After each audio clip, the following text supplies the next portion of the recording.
I'm sorry the weather is so foul.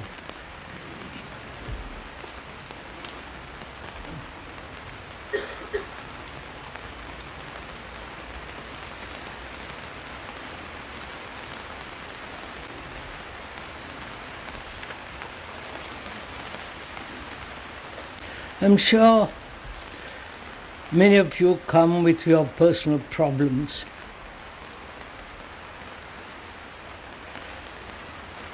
And hope by these talks they will be solved. But they can only be solved if we apply self-choiceless awareness and a quality of religious wholeness. We mean by religion not beliefs, dogmas, rituals, and the vast network of superstition, but religion in the deep sense of that word, which only comes into being when there is this self-awareness and meditation. And that's what we are going to talk about during these 4 talks, yes. And 2 question and answers, as it been explained.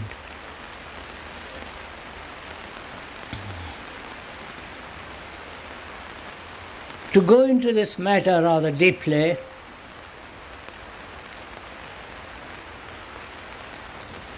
not only to be aware naturally and easily with our own particular problems, which are related with the problems of the world, because we human beings are more or less alike throughout the world, psychologically. You may have different color, different culture, different habits and customs. But in spite of that, all human beings go through a great deal of travail, great deal of sorrow, great anxieties, loneliness, despairs, depressions. Not being able to solve them, they seek salvation through somebody else, through various forms of beliefs, dogmas, and acceptance of authorities. So, when we are discussing, talking over together these problems, if we merely confine ourselves to our own particular little problem, then that self-centered activity only makes it more narrow, more limited, and therefore it becomes more of a prison. Whereas if we could, during these talks and dialogues or question and answers, if we could relate ourselves to the whole of humankind,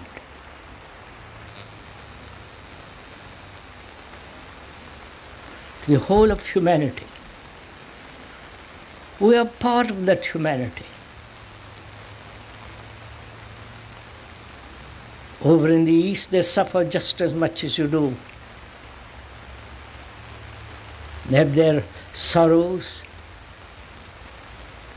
their unhappiness, their utter loneliness.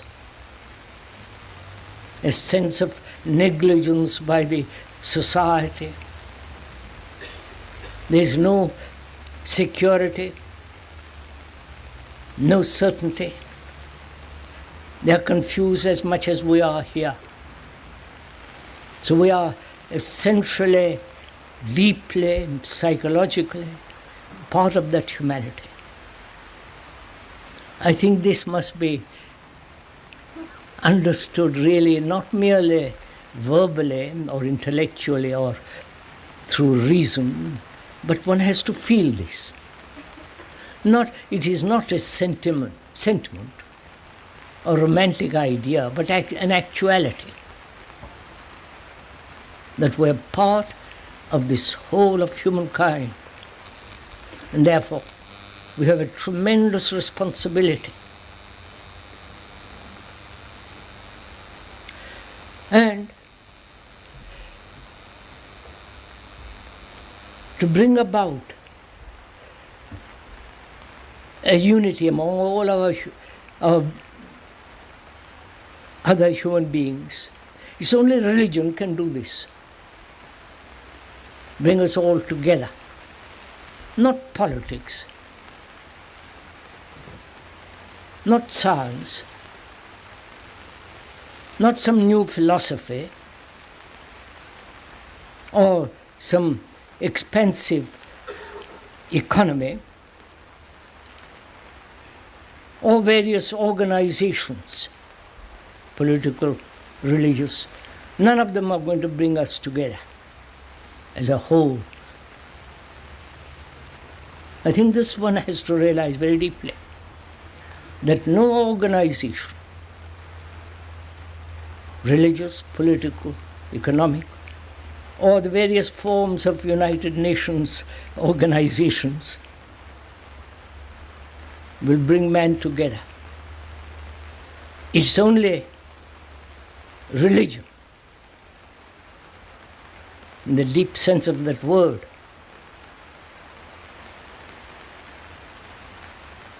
can bring us all together. Religion, we mean by that word, not all that is going on in the world, the various superstitions, the make-believe, the hierarchical setup, the dogmas, the rituals, the beliefs. Religion is far beyond all that. It's a way of living, daily.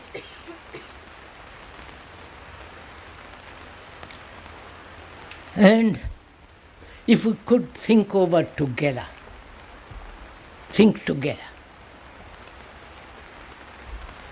not about something, but have the capacity to be able to look, hear, and think together. Could we, during this talk, do that? Not that we must agree with each other or accept each other's opinions or judgments, but rather putting aside our own particular point of view, our own experience, our own conclusions, if we can, set those aside and have the capacity to think together. Not about something, which is fairly easy, but to be able to see the same thing together, to hear the same meaning, the significance, the depth of a word, to hear the same song, not interpreted according to your like and dislike, but to hear it together. Because I think it's very important to be able to think together. Not as a group, having the same thought, the same point of view, the same outlook. But having set aside one's own particular idiosyncrasies, habits of thought, come together in thought. Say, for instance, we can think together about belief. We can argue for it or against it. We can see how important belief is to have some kind of psychological security. And being desirous of that security, we will believe in anything. This is happening in the world.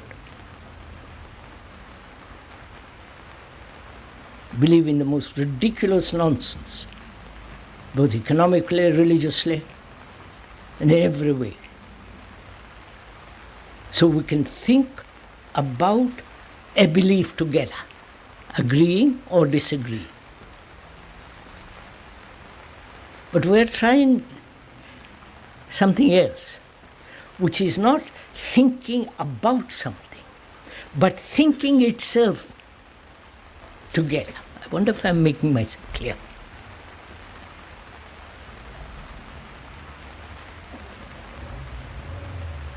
No two people apparently are capable of thinking together, unless there is some catastrophe, unless there is some great sorrow, a crisis. Then people come together and think together about a war, and so on. It is always thinking together about something, right? But we are trying something which is to think together, which is only possible if we, for the moment, forget ourselves, our own problems, our own inclinations, our intellectual capacities, and so on, and meet each other.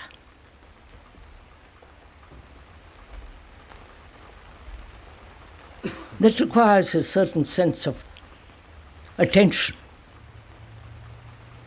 a certain sense of awareness.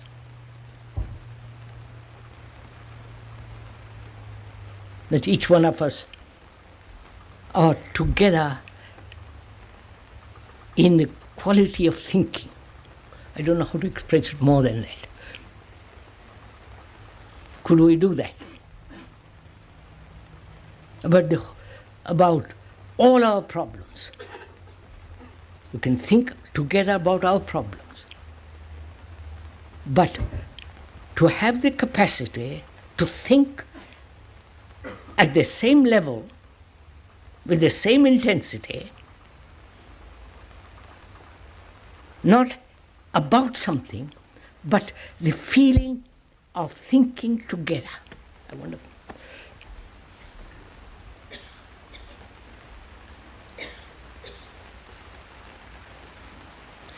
If we could do that, we can go together into many things.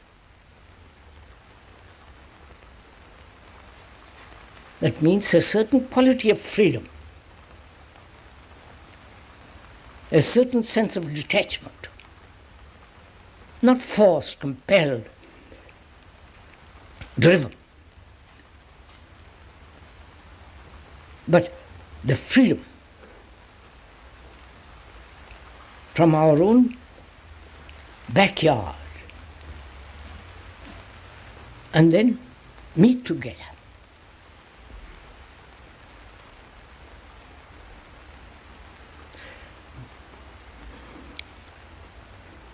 Because it becomes very important,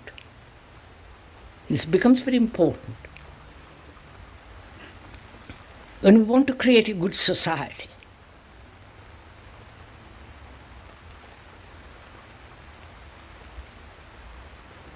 the philosophers have talked about it.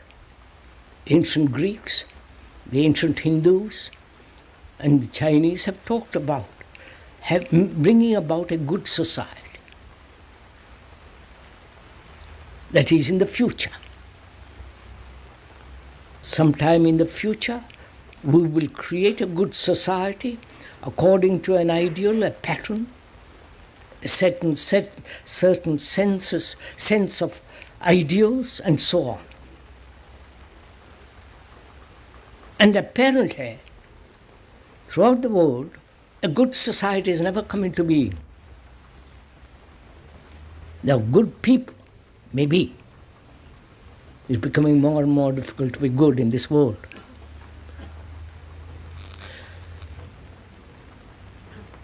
And we're always looking to the future to bring about this good society. Good in the sense where people can live on this earth without wars, peacefully, without slaughtering each other, without competition, in a sense of great freedom, and so on. We're not defining what is good for the moment. Definition of the good doesn't make one good.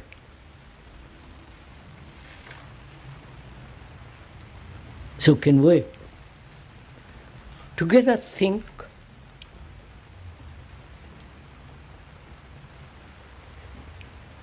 the absolute need of a good society? The society is what we are.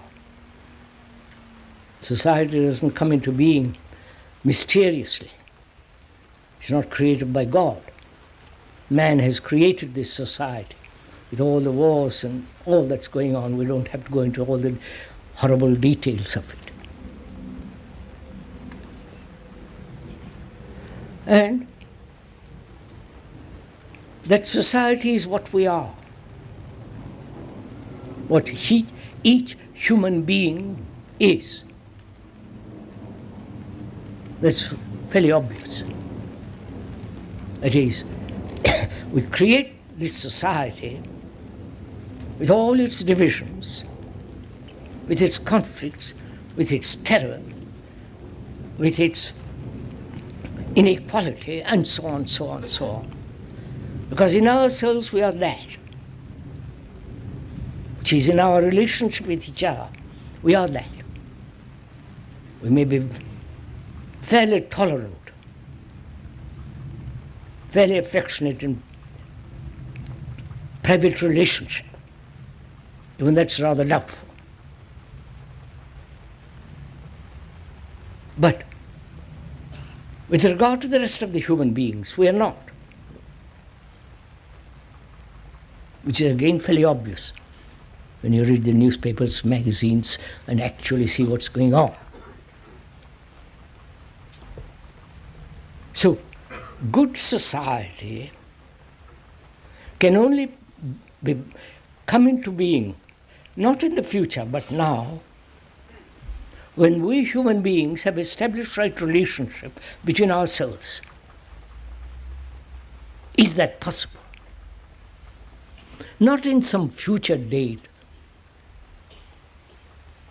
but actually in the present, in our daily life, could we bring about a relationship that is essentially good? Good being without domination, without personal interest, without personal vanity, ambition, and so on. So that there is a relationship between each other which is based essentially on, if I may use the word, and I hope you won't mind, love.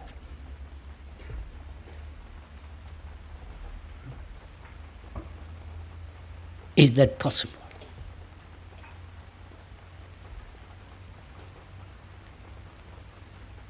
Can we, as human beings, living in this terrible world which we have created,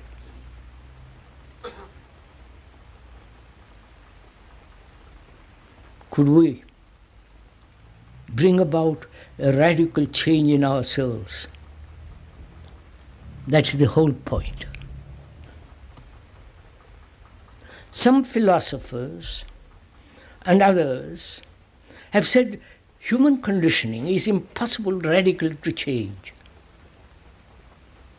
You can modify it, you can polish it, refine it, but the basic quality of conditioning, you cannot alter it. There are a great many people who think that. The existentialists and so on, so on, so on.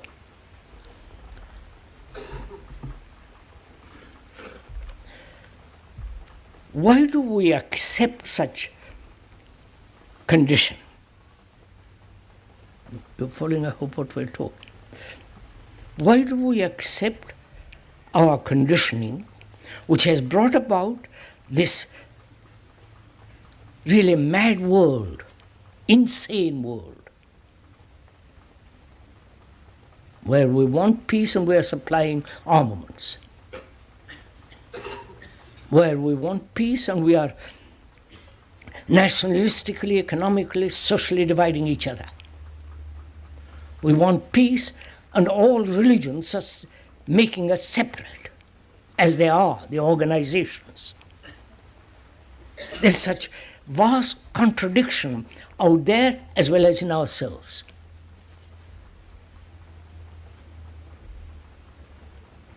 I wonder if one is aware of all this. In ourselves, not what is happening out there. Most of us know what's happening out there.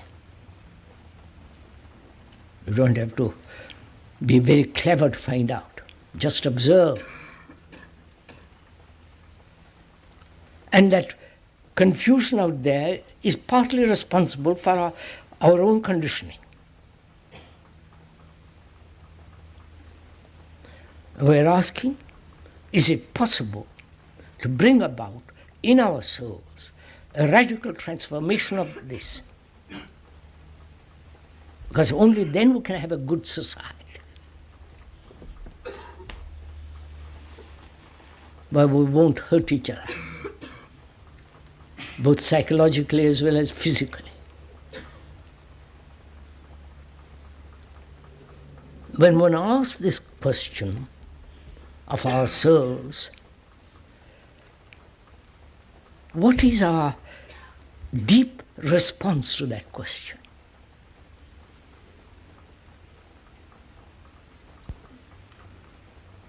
One is conditioned, not only as an Englishman or a German or French and so on, but also one is conditioned by various forms of desires, beliefs, pleasures, and conflict, psychological conflict, all that contributes to this conditioning, and more. We'll go into it. And we are asking ourselves, thinking together, because we are thinking together, I hope, can this conditioning, can this human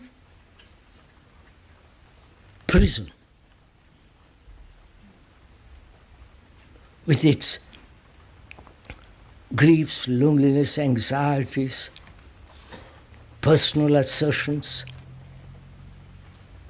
personal demands, fulfillments, and all that, that's our conditioning, that's our consciousness. And our consciousness is its content.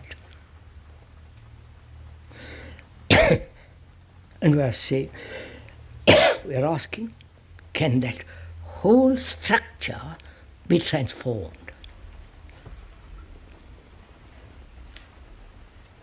Otherwise, we will never have peace in this world.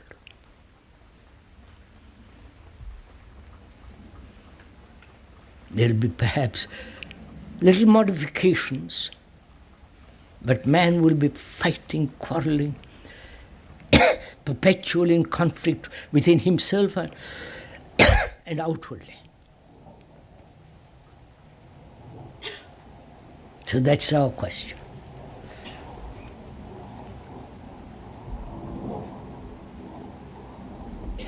Can we think together with regard to this?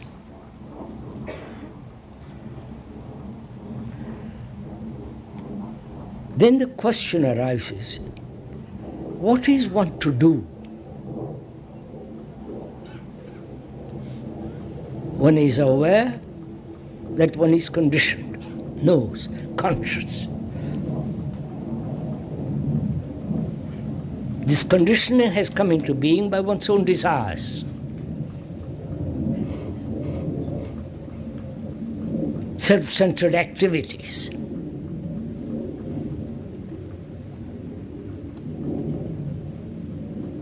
Through lack of right relationship with each other.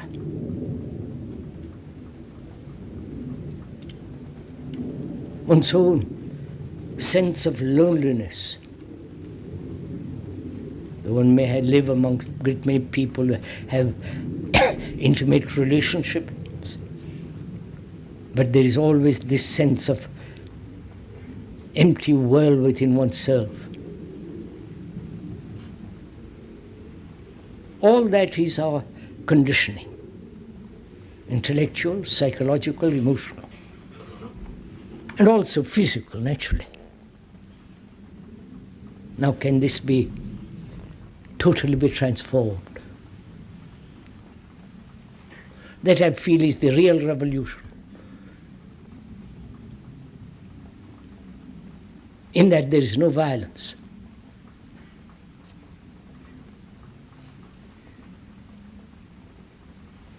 Now can we do it together?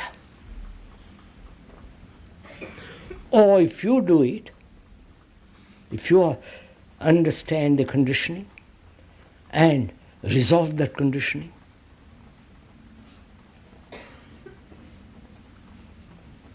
and another is conditioned, will the man who is conditioned listen to another?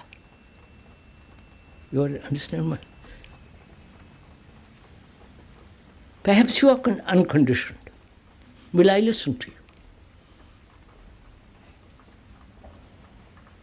And what will make me listen?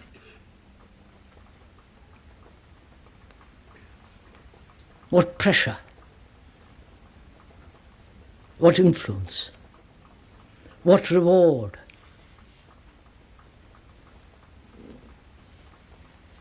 What will make me listen to you with my heart, with my mind, with my whole being? Because if one can listen so completely, perhaps the solution is there. But apparently we don't seem to listen. So we're asking, what will make a human being, knowing his conditioning, most of us do, if we are at all intelligently aware, what will make us change? Please put this question to ourselves, each one of us. Find out what will make us, each one of us, bring about a change, a freedom from this conditioning. Not to jump into another conditioning. It's like leaving Catholicism and becoming a Buddhist. It is the same pattern.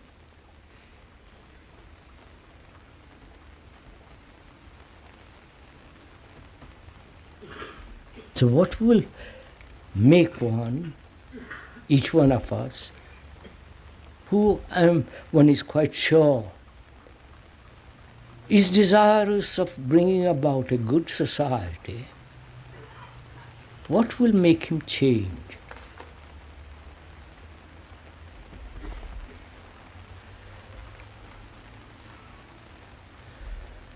Change has been promised through reward. Heaven, a new kind of carrot,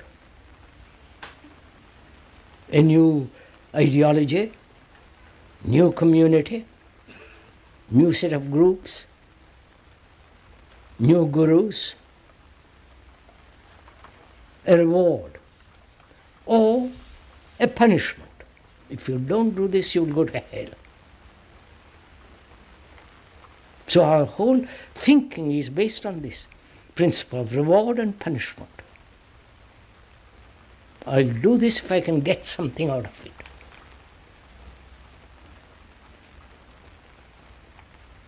But that kind of attitude or the way of thinking doesn't bring about radical change. And that change is absolutely necessary. I'm sure we are all aware of it.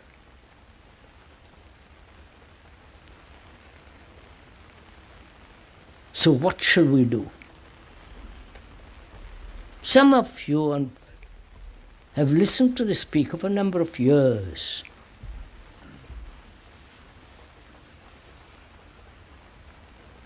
I wonder why. And having listened, it becomes a new kind of mantra. You know what that word is? It's a Sanskrit word, meaning in its true meaning is not to be self-centered and ponder over not becoming. The meaning of that is that. Mantra means that.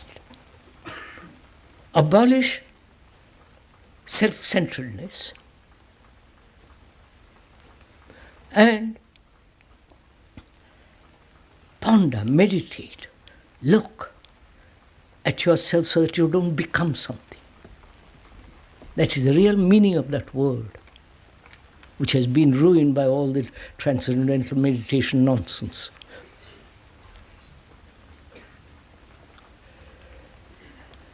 So some of you have listened for many years.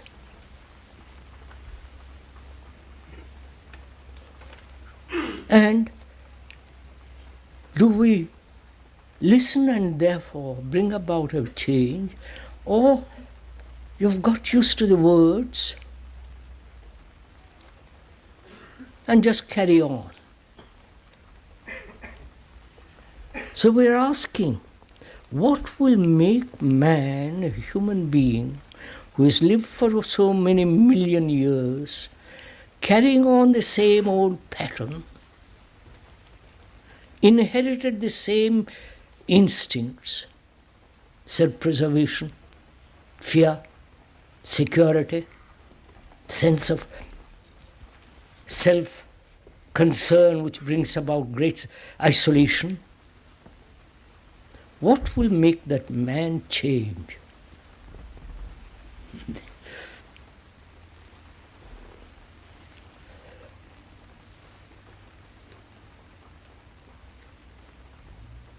A new God, a new form of entertainment, new religious football, new kind of circus with all the, all that stuff. What will make us change? Sorrow apparently has not changed man. Because we have suffered a great deal.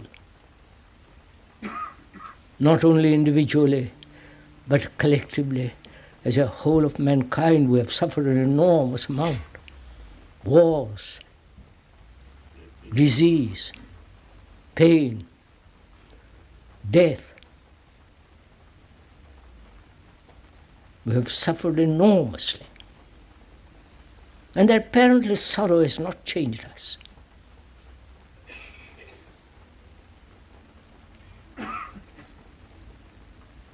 No fear.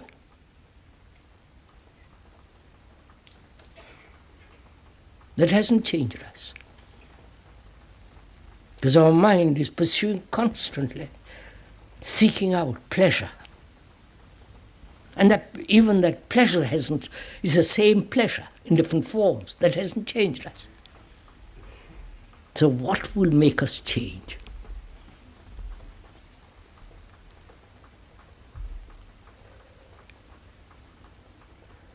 We don't seem to be able to do anything voluntarily.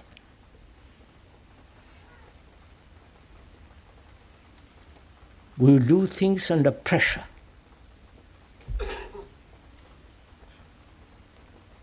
If there was no pressure, no sense of reward or punishment, because reward and punishment are too silly to even think about it. If there was no sense of future, I don't know if you've gone into that whole question of future. That may be our deception psychologically. We'll go into that presently. If you abandon all those, then what is the quality of the mind that faces absolutely the present? You understand my question? Are we communicating with each other? Please say yes or no. I don't know where we are.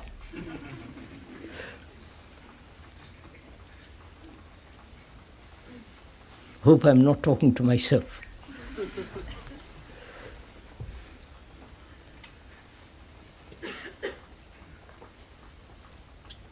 If one realizes that one is in a prison, that prison created by oneself being the result of the past, parents, grandparents, so on, inherited, acquired, imposed. That's our psychological prison in which we live.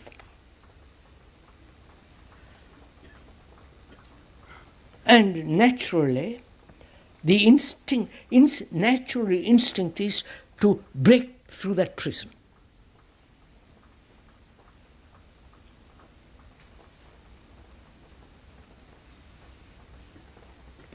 Now, does one realize,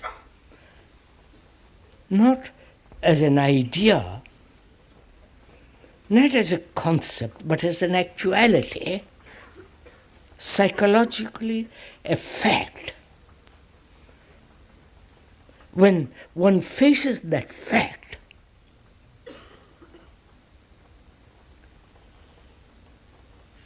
why is it even then there is no possibility of change? You understand my...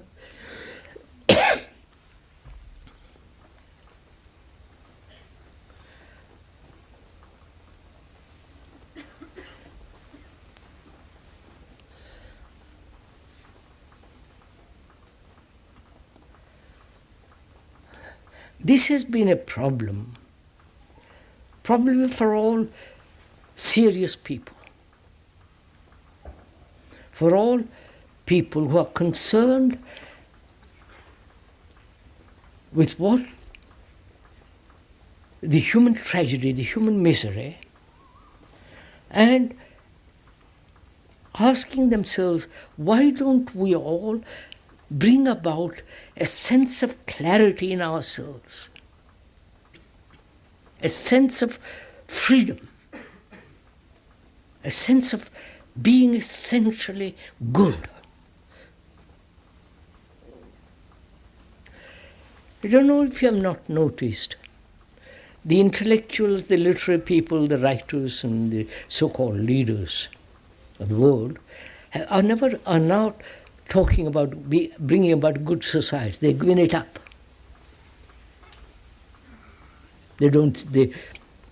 We were talking the other day with some other people, and they said, what nonsense that is. That's old-fashioned. Throw it out. There's no such thing as a good society anymore.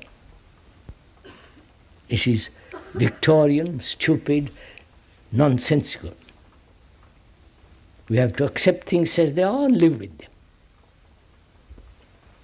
And probably with most of us it's like that.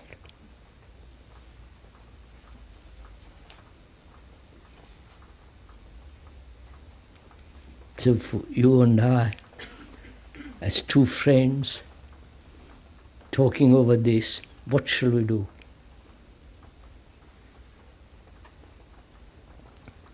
Authority of another doesn't change, doesn't bring about this change, right?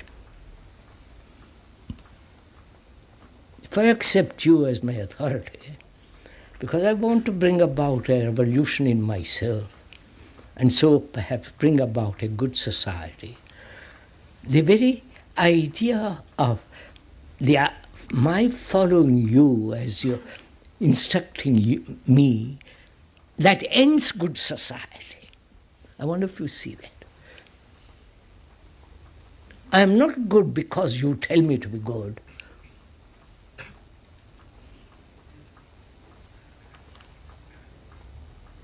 Or I accept you as the supreme authority over righteousness, and I follow you. The very acceptance of authority and obedience is the very destruction of good society. Isn't that so? I wonder if you see this. Can we? Need we go further into this matter? If I have a guru, thank God I haven't got one. If I have a guru and I followed him, what have I done to myself? What have I done in the world? Nothing. He tells me some nonsense, how to meditate this or that, and I'll get marvelous experience or levitate on all the rest nonsense.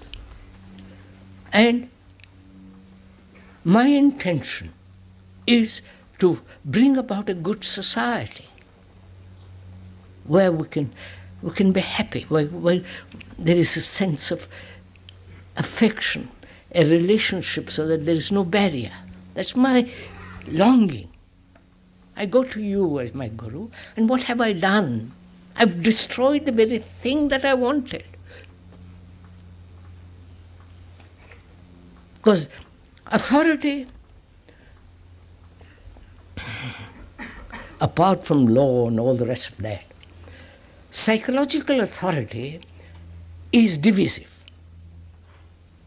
is in its very nature separative.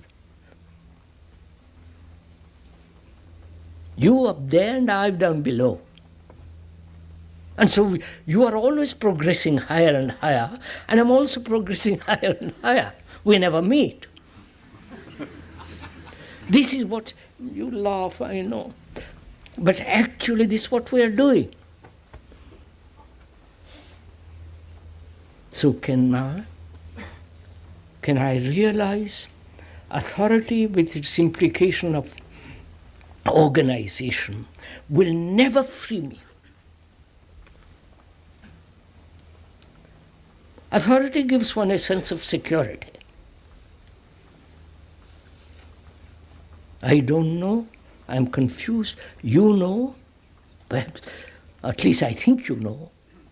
That's good enough for me. I invest my energy and my demand for security in you, in what you're talking about. And we create an organization around that, and that very organization becomes the prison. I don't know if you know all this. That's why one should not belong to any spiritual organization, however promising, however enticing, however romantic. Can we even see that together? You understand my question? See it together, to be a fact. And therefore, when we see that together, it's finished.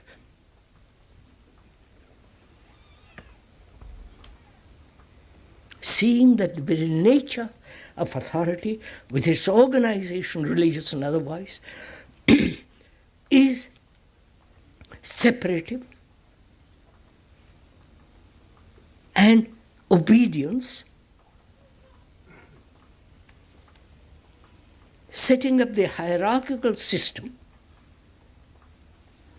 which is what is happening in the world, and therefore which is part of the very destructive nature of the world. Seeing the truth of that, throw it out. Can we do that? So that none of us, so that none of us belong to any spiritual organizations. That in religious organizations, Catholic, Protestant, Hindu, Buddhist, none.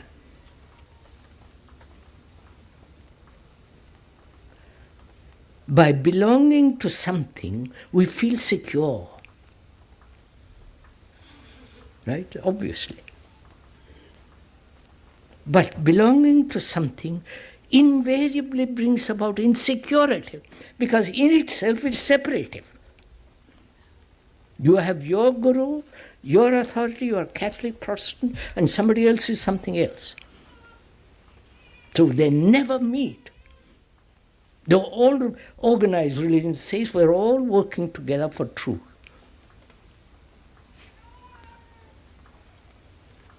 So can we listen to each other, to this fact, finish from our thinking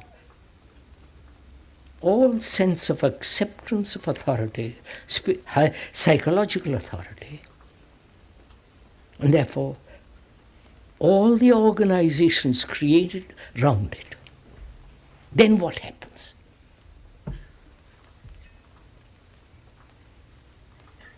Have I dropped authority because you have said so? And I see the destructive nature of these so-called organizations.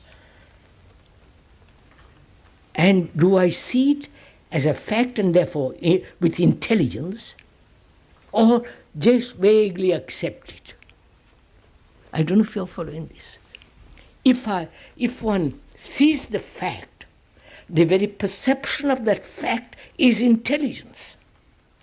And in that intelligence there is security. Not in some superstitious nonsense. I wonder if are we meeting each other? I'm a bit lost. Would you tell me, are we meeting each other? Yes. No, not verbally, please. That's very easy, because we're all speaking English or French or whatever it is. Intellectually, verbally, is not meeting together. It is when you see the fact together.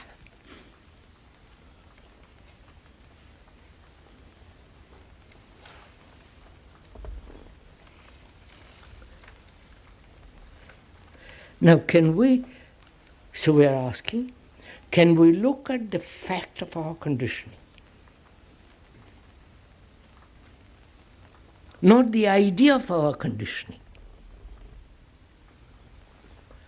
The fact that we are British, German, American, Russian, or Hindu or Eastern, whatever it is. That's one thing. Conditioning brought about through economic reasons, climate, food, clothes, and so on. Physical, but also there is great deal of psychological conditioning.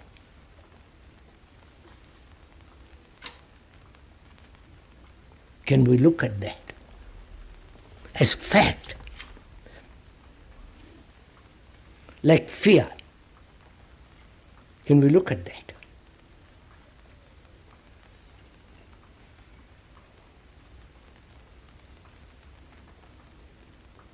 Or if you can't for the moment, can we look at the hurts that we have received, the wounds, the psychological wounds that we have treasured,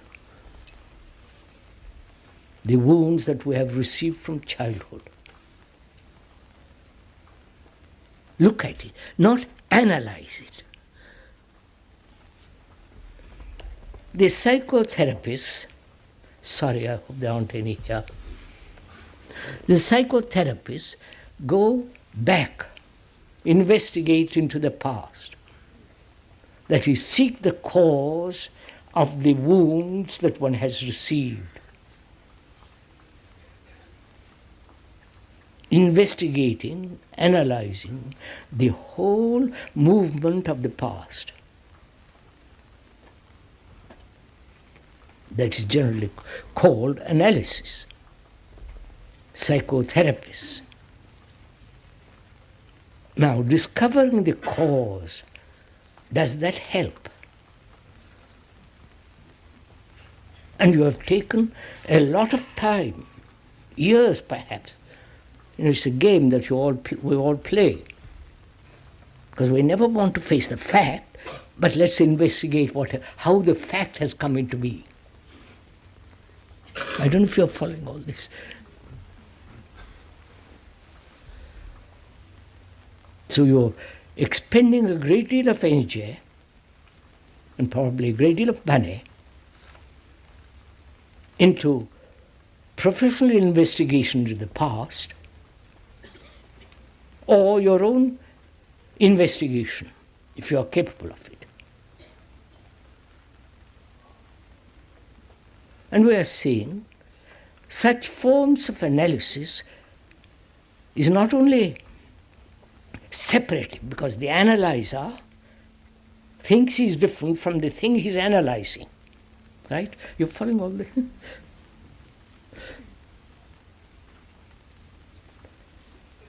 So, and he maintains this division through analysis.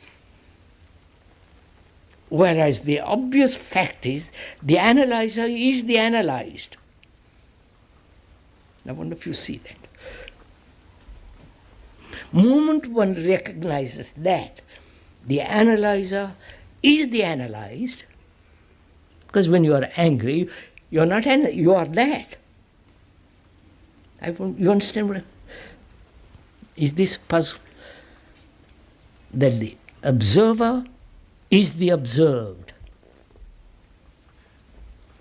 When there is that actual reality of that, then analysis has no meaning. There is only pure observation of the fact which is happening now. I wonder if you see this.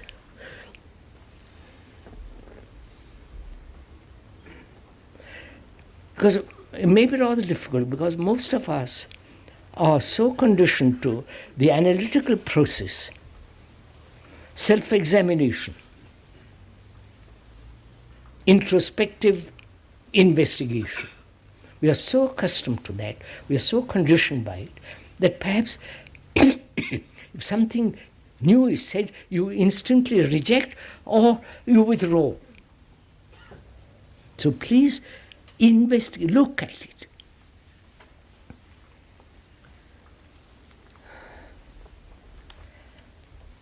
So we are saying, is it possible to look at the fact as it is happening now? Anger, jealousy, violence, pleasure, fear, whatever it is. To look at it, not analyze it, just to look at it. And in that very observation, is the observer merely observing the fact as something separate from himself, or he is the fact? I wonder if you get this. Am I making myself clear? You understand the distinction? Most of us are conditioned to the idea the observer is different from the thing observed.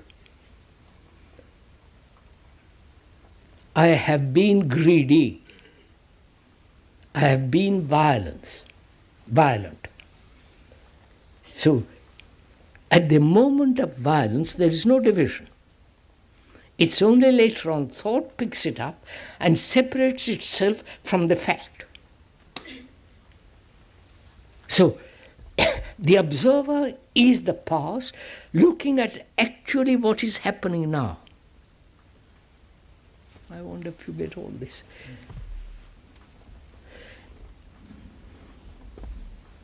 So, can you look at the fact, you are angry, misery, loneliness, whatever it is, look at that fact without the observer saying I'm separate and looking at it differently. You understand?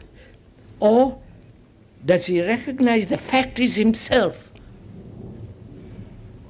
There is no division between the fact and himself. The fact is himself. I wonder if... And therefore, what takes place when that actuality takes place? You understand what huh? Look,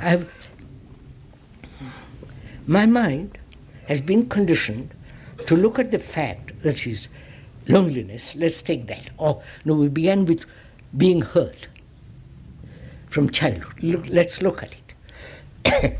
I've been accustomed, used to thinking that I am different from the hurt, right? And therefore my action towards that hurt is either suppression, avoidance, or building around my hurt a resistance so that I don't get hurt anymore. Therefore, that hurt is making more and more isolated, more and more afraid. So this division has taken place because I think I am different from the hurt, right? You're following on me? But the hurt is me. The me is the image that I have created about myself, which is hurt. Right? I wonder if you see all this. May I go on? You're following all this? So, I have created an image through education, through my family, through society, through all the religious ideas of soul, separateness, individual, all that. I've created an image about myself. And you tread on that image, I get wounded. Then I say, that hurt is not me. I must do something about that hurt. So I maintain the division between the hurt and myself. But the fact is, the image is me, which has been hurt, right? So can I look at that fact?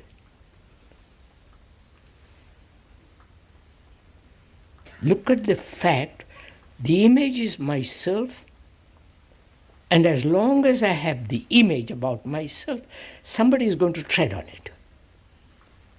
That's a fact.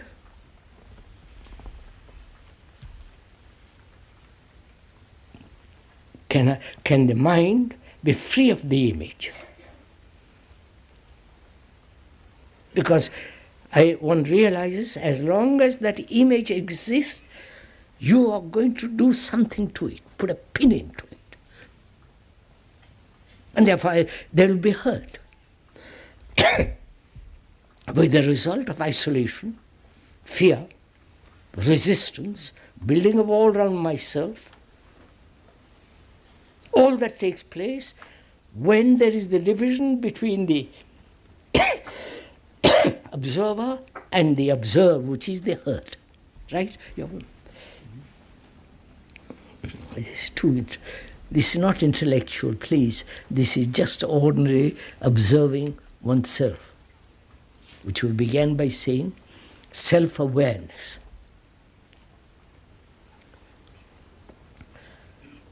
So, what takes place then when the observer is the observed? You understand? The actuality of it, not the idea of it. Then what takes place? I have been hurt from childhood, through school, through parents, through other boys and girls. I've been hurt, wounded psychologically. And I carried that hurt throughout my life, hidden, anxious, frightened. And I know the result of all that. And now I see that hurt exists as long as the image which I have created, which has been brought about together, as long as that exists, there will be hurt. That image is me. Can I look at that fact? Not as an idea looking at it, but the actual fact that the image is hurt. The image is me. Right? Could we come together in that one point at least, think together? Then what takes place? Before the observer tried to do something about it. Here, the observer is absent. Therefore, he can't do anything about it. You get it? You understand what has taken place? Before, the observer exerted himself in suppressing it, controlling it, not to be hurt, isolating himself, resisting, and all the rest of it, making a tremendous effort. But whereas when the fact is the observer is the observed, then what takes place? Please, do you want me to tell you? Then we are nowhere. Then I'll tell you that no meaning. But if we have come together, that's what I think together, and come to this point, then you will discover for yourself that as long as you make an effort, there is the division. Right? So, in pure observation, there is no effort.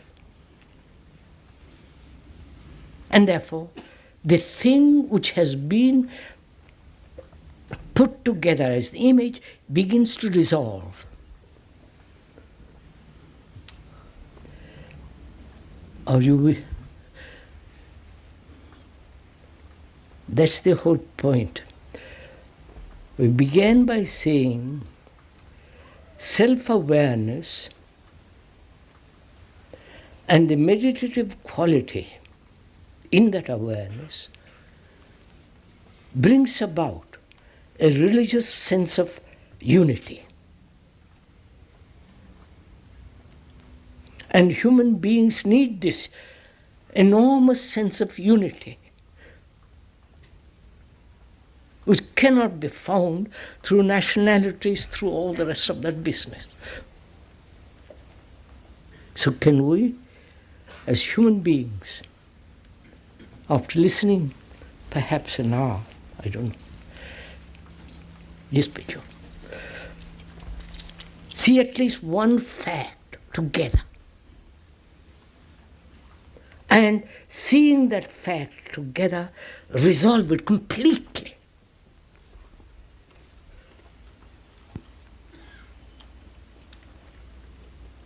So that we as human beings are never hurt psychologically. In that thinking together implies that we both of us see the same thing at the same time, at the same level, which means love. You follow, sir?